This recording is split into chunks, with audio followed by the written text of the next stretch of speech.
Do you feel like you're stuck waiting to live life? Do you find yourself saying things like, I'll do that when, or I'll do that if, or I wish I could just, or some of my favorites are like, I'll do that when I've got enough money, or when I've got enough time, or when I'm older, or I've got more experience. A common feeling when you have these sorts of thoughts and you've got that feeling of, I'm just waiting to actually start living, is that it can feel quite debilitating. Because while it's true that life is scary and there's a lot that could go wrong, there's a lot out of your control, you don't know what might happen on any particular day, there are lots of scary things out there.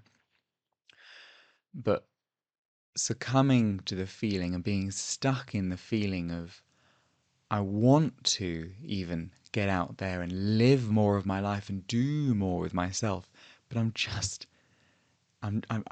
afraid. That's what it really comes down to. It can be a really difficult place to be. One of the things that I've learned recently when I've been doing some of this work and evaluating my own fear of living life is that it often comes from being stuck in the toddler stage of development. So this is around 18 months to 3 years old. It's a stage where you go out and explore the world. You're putting things in your mouth, you're going and touching electrical sockets that you probably shouldn't touch, and you're just exploring and being creative. And a couple of things happen at this stage. You toddle off, you wander away, and then you look back and you make sure that mummy or daddy is still watching, and you never really go outside of their area of view. But you're still going out and you're still being independent, but you'll often toddle along and go and poke that thing or eat that thing, and then you'll look back and run back to mummy or daddy. And another thing that happens at this stage is that we say no. It's very common. That's mine. No, you can't have it. Or I want that. No, I'm not letting go. Or no, I'm not going over there. This is a stage of, it's called counter dependence as opposed to codependent, where we really learn to start asserting us individually. But if you didn't get enough love and support or the right sort of acknowledgement at this developmental stage, then you can find that a part of you is stuck there. And in my experience and from what I've been reading, that is often where the root cause of being afraid to actually go out and live life comes from. And of course, it's that fear of going and living life that makes us feel like we're not living life and we're not doing enough. And it's a really tricky feeling, that, because it is tempting to think, and sometimes it is the right thing to think, the right moment will come when I can do this thing. I will get the motivation and then I will do this thing. And when you're younger, that often is okay to do because you have the time to go and figure things out. And often it's very wise to take things slowly. But after a little while, you can feel like, something's gone. I've lost it. Another thing I've realized as I've sort of started approaching my late 20s is that you're either it or you're not. It's like I was young. I'd be the person that people would say, plan this in the office, get that for me, do this. And then almost overnight, I suddenly stopped being the youngest person in the team. And it wasn't an official congratulations, here you go. It was just that there was a new intern, there was a new apprentice, and suddenly I was asking them for help and I was saying, oh, why don't you try and do this development opportunity? And it's a similar thing that sort of hits you in the face when you realize I've got all of my life to live. I can go out there and I can live it.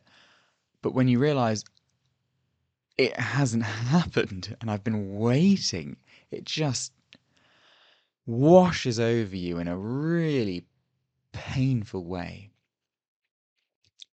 And so, what can you do about this feeling? I believe that feelings exist for a reason. They are, as John Bradshaw would say, emotions, energy in motion. Feelings are there to tell us things. And that feeling of fear, it might be a bit of anger around I've been waiting to live life, is a really useful message. And what I believe that is yes, it's a call to go out there and live life and be in the world and do things, but really it's a call to get more in touch with yourself and probably with that little 2 or 3 year old inside of you who is scared to go and live life. And so there's two real areas you have to attack this feeling from, if you will. The first is internal, and then the second is external. It doesn't really matter in which order you do these, but I often find it's more useful to do the internal work and then support that, or sorry, use that as a base, and then develop it and sort of give yourself experience that then validates the internal work, and it sort of becomes a positive feedback loop. So, what can you do to work on yourself internally?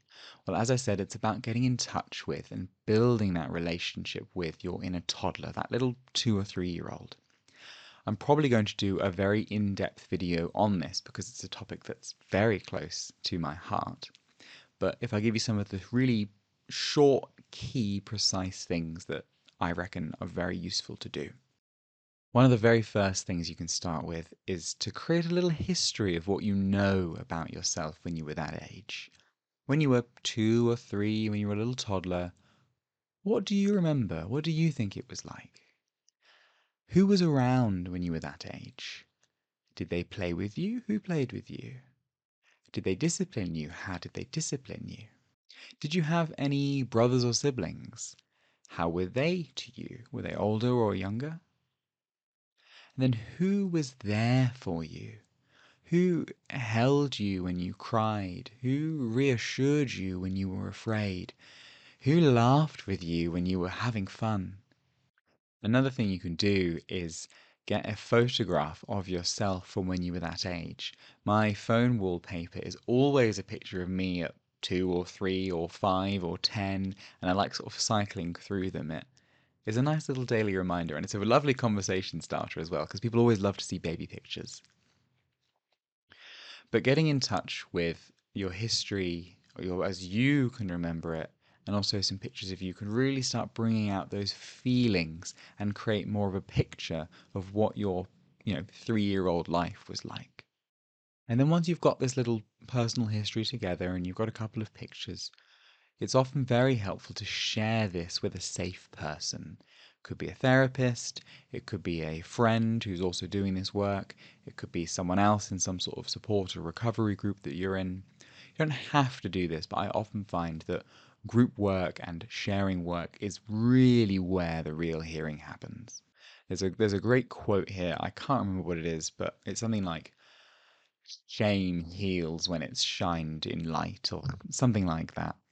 But having your story and your feelings seen and validated by someone else can be truly what helps that change start happening within yourself. And then finally, once you've done this process, it can be helpful either to get this safe person or for you yourself in the mirror with yourself to say some affirmations to your little 3-year-old self. These can be any affirmations, and you're welcome to make up your own. Here are some that I find are particularly useful. Little your name, or small your name, however you like to call that part of yourself. It's okay to be curious. It's okay to want to explore. I will make sure it's safe for you to explore. I want you to be you. I want you to say no. I'm glad that you are yourself. I love you just as you are. And when you say those affirmations, some of them are going to hit different. And you can spend some more time with yourself, feeling how that feels when you have those words said to you. And now if we move on from the internal work to something you can do externally, it really helps to have a bigger goal. If you're saying, I just want to live more life. Well, what sort of life do you want to live? There's lots of really cool things you can do. Do you want to date? Do you want to find more friends? Do you want to start a hobby? Do you want to travel? Do you want to exercise? There's a bazillion things you can do. it really helps to have one clear goal that you can start with. You can have more goals if you've got even more goals, but pick one because we're going to be starting right from this initial place of stuckness. So having just one thing to focus on will make it a lot easier. And also, I'm skipping ahead a little bit, but I'll say it now.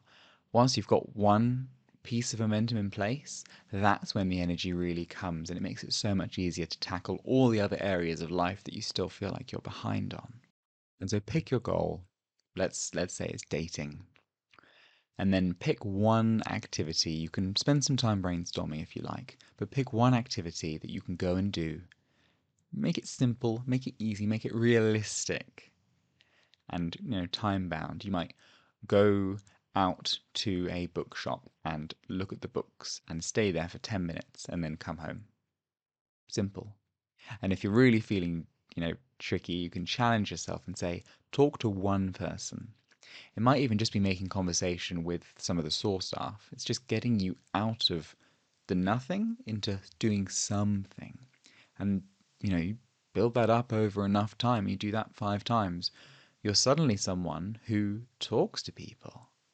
And the key here is you really have to be kind to yourself. Remember, you're often doing this from a place that's 2 or 3 years old and is very scared.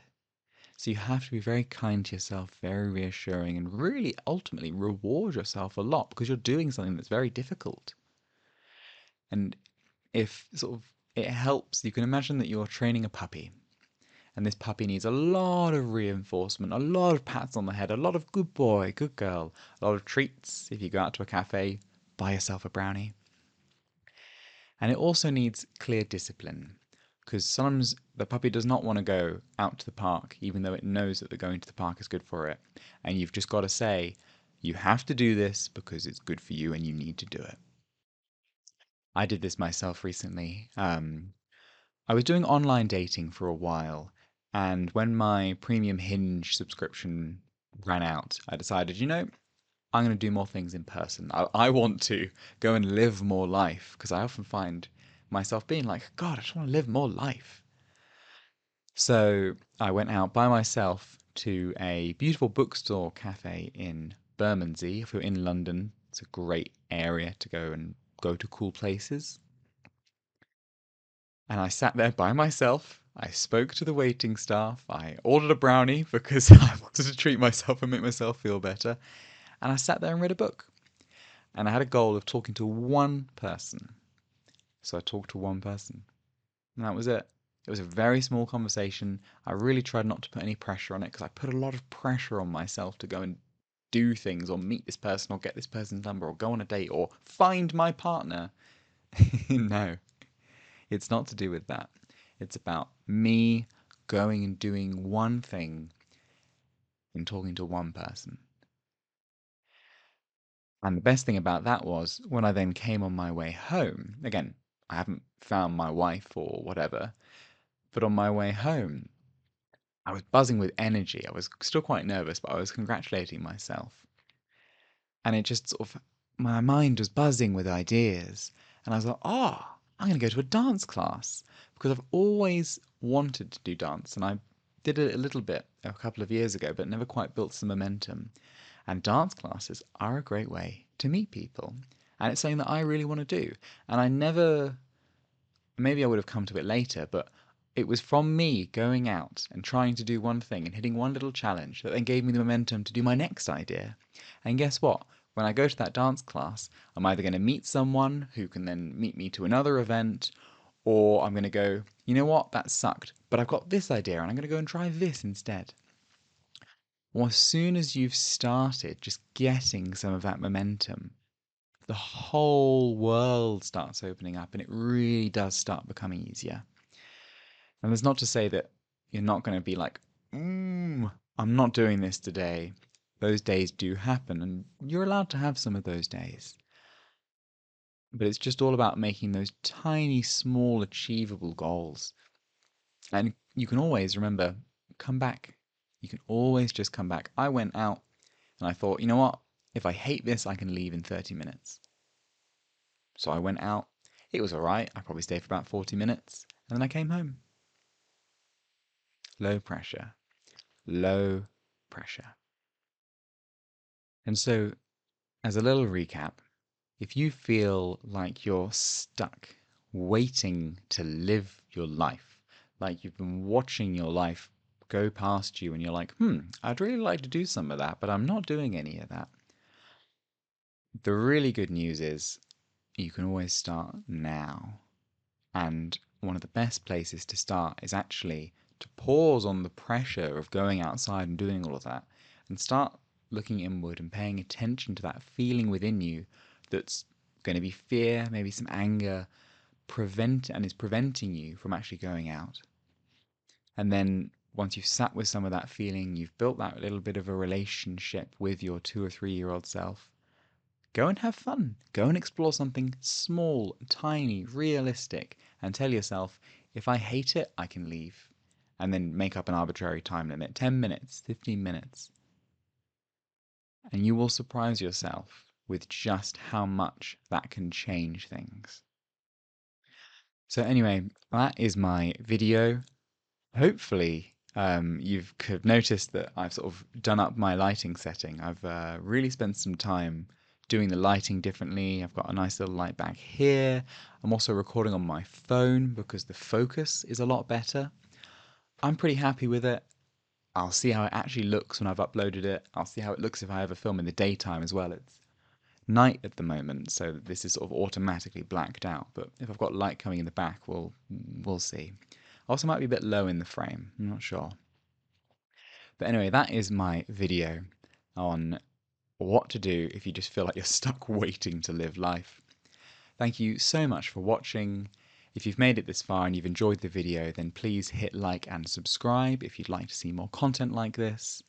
Do take care, and I will see you again soon.